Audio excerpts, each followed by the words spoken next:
셀트리온 목표가 상향 24년 두 번째 상향 보고서 특이점 유플라이마와 진펜트라에 대한 분석 셀트리온 월요일 플러스 4.32% 상승 제약은 플러스 8.07% 상승세를 보입니다. 두 종목 모두 반등세가 연출이 되었습니다. 상대적으로 가벼운 제약의 반등이 강하게 나온 모습입니다.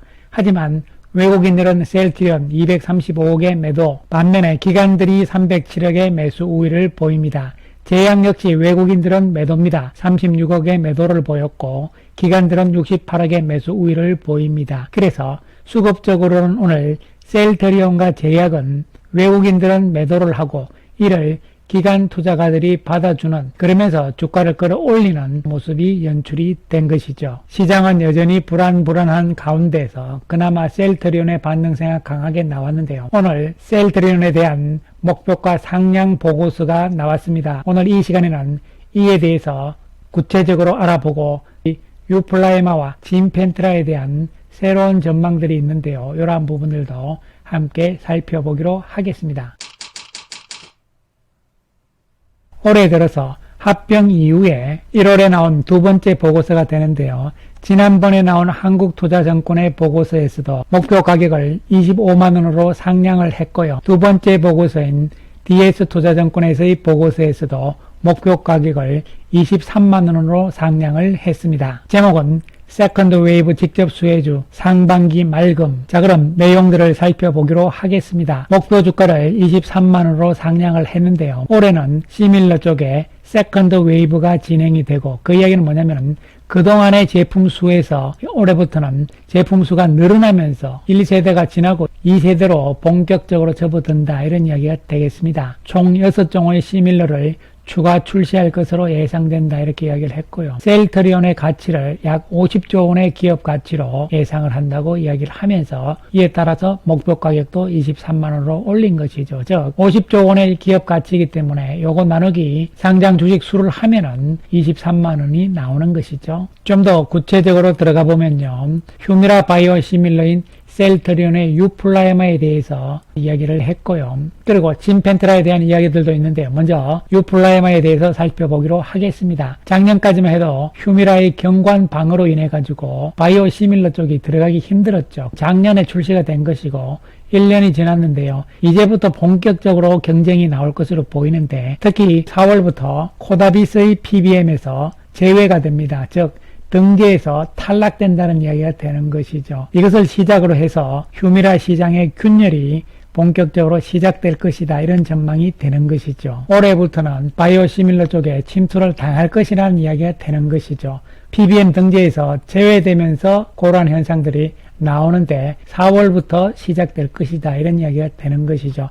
이에 따라서 셀트리온의 유플라이마 역시 의미 있는 경쟁력을 가지고 있다 이렇게 볼 수 있는 것이고요. 특히 상호 교환성에 대해서 60% 이상의 의료진이 상호 교환성이 중요하다고 판단을 한다. 의료진한테 설문조사를 했습니다. 근선, 류마티스 관절염, 염증성 장질환 쪽에 의료진들한테 설문조사를 했더니 60% 이상이 상호 교환성이 중요하다고 답변을 했습니다.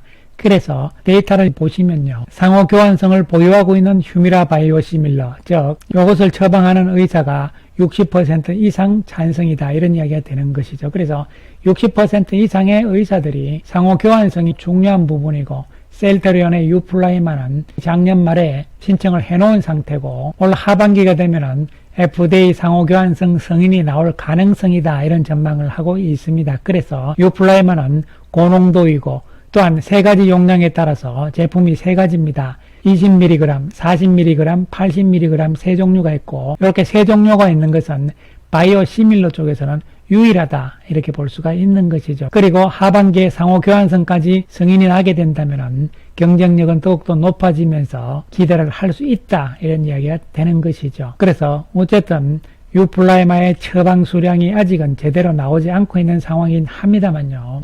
4월 이후부터 나올 가능성이기 때문에 셀트리온의 유플라이마에게도 중요한 좋은 기회가 될 것으로 생각을 할 수가 있는 것이죠. 자, 그 다음 내용이 진펜트라에 대한 내용입니다. 우리가 진펜트라에 대해서 과연 올해 매출액이 얼만큼 나올 것이냐 뭐 이런 부분들인데 그런 부분들에 앞서서 먼저 과연 진펜트라가 2월 29일 출시 이후에 처방 수량이 어느 정도 나올 것인가 이런 부분을 한번 눈여겨보자 이렇게 이야기를 한 것이죠. 그래서 DS증권에서 전망을 하기는요. 진펜트라의 초기 월간 총 처방 건수는 약 300건 이상 달성할 것으로 추정을 한다. 이것은 미국에서 인플렉트라가 출시됐을 당시에 초기 월간 처방 수량의 약 5배 이상 수치이다 이렇게 전망을 했는데요. 이렇게 전망한 근거를 보면요. 진펜트라의 특수성이 있다는 것이죠. FDA에서 신약으로 지위를 얻었지만 실제 의료진들은 진펜트라를 바이오시밀러와 유사하게 접근할 수 있을 것이다. 그렇기 때문에 이것이 나쁜 게 아니고 좋다는 이야기입니다.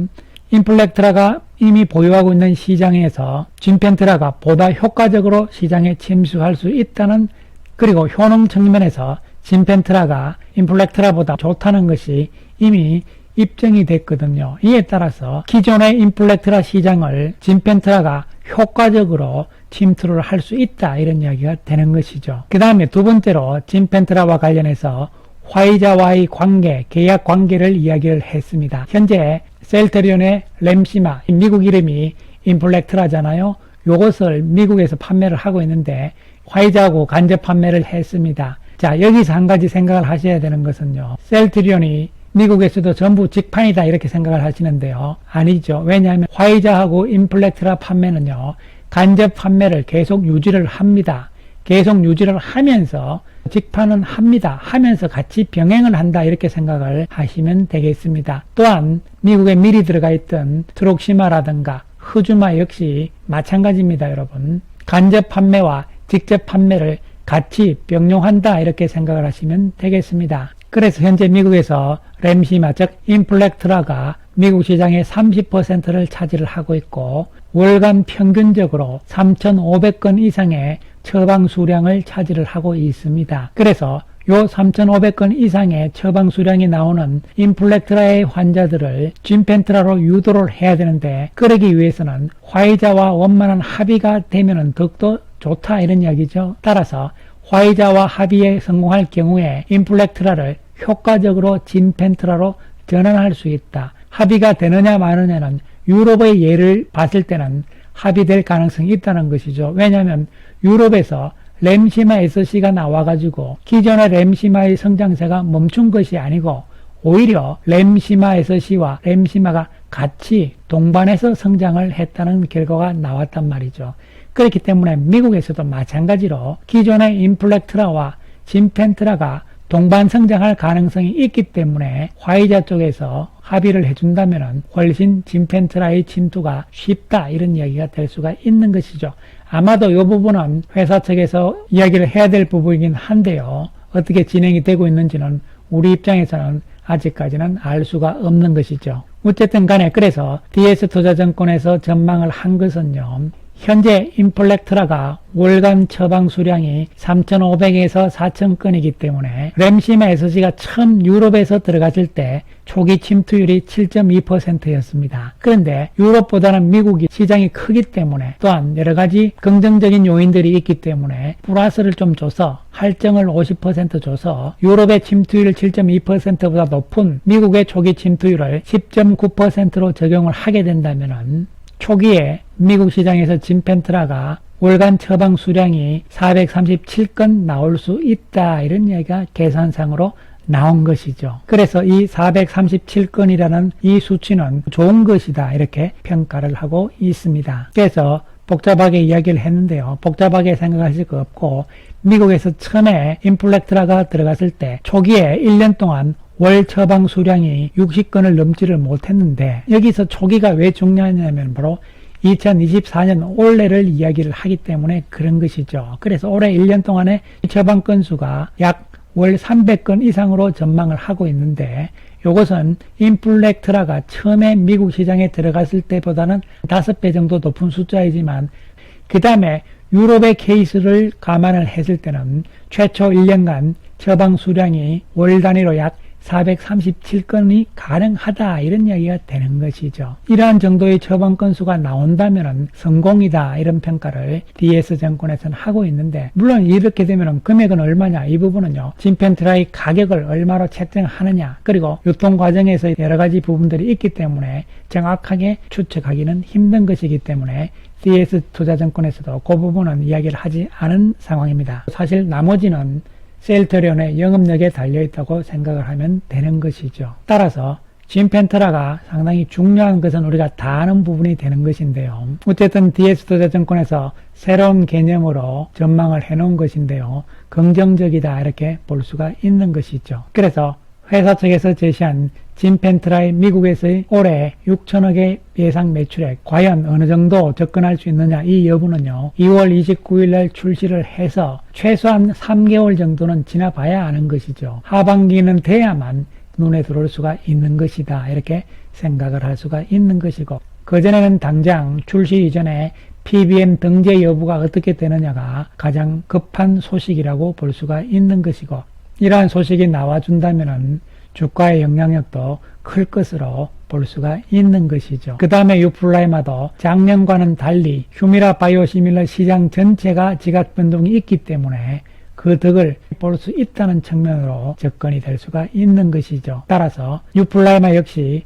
올 하반기에 상호 교환성이 승인이 난 이후에 더욱더 기대가 된다 이렇게 생각을 할 수가 있는 것이죠. 셀트리온 오늘 시세가 좋은 모습이 나왔지만 외국인들은 235억의 매도 우위가 나왔습니다. 기관들이 307억의 매수인데요. 구체적으로 살펴보면 연기금 쪽에서 112억의 매수 우위가 나왔고 95억이 투신 쪽이니까요. 연기금과 투신 쪽에서 거의 200억 이상 매수가 나왔기 때문에 기관 쪽에서도 의미 있는 매수로 생각을 할 수가 있겠습니다. 한편 제약은 오늘 좀 더 탄력적인 모습이 나왔는데요. 제약 역시 외국인들이 팔고 기관들이 사는데 연기금 쪽에서 28억 그리고 투신 쪽에서 23억이니까 기관들 전체 매수의 대부분을 연기금과 투신이 매수를 하는 모습이기 때문에 긍정적으로 볼 수가 있는 것이죠. 투신과 연기금의 매수가 이어진다는 것은 방향성과 관련 있는 중기적인 개념으로 우리가 해석을 할 수 있기 때문이다 이렇게 생각을 하시면 되겠습니다. 이에 따라서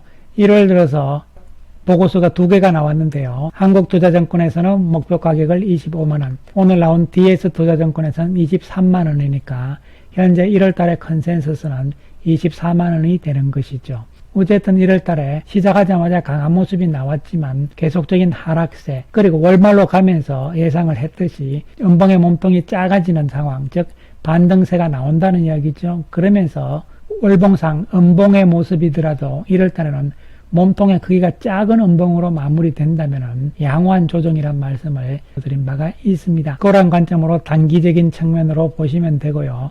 하지만 합병 이후의 효과는 올 하반기부터 나오면서 올 연말 그리고 내년 25년에도 긍정적인 측면이라고 본다면요. 긴 관점으로 지켜봐 나가자는 말씀 드리겠습니다. 감사합니다.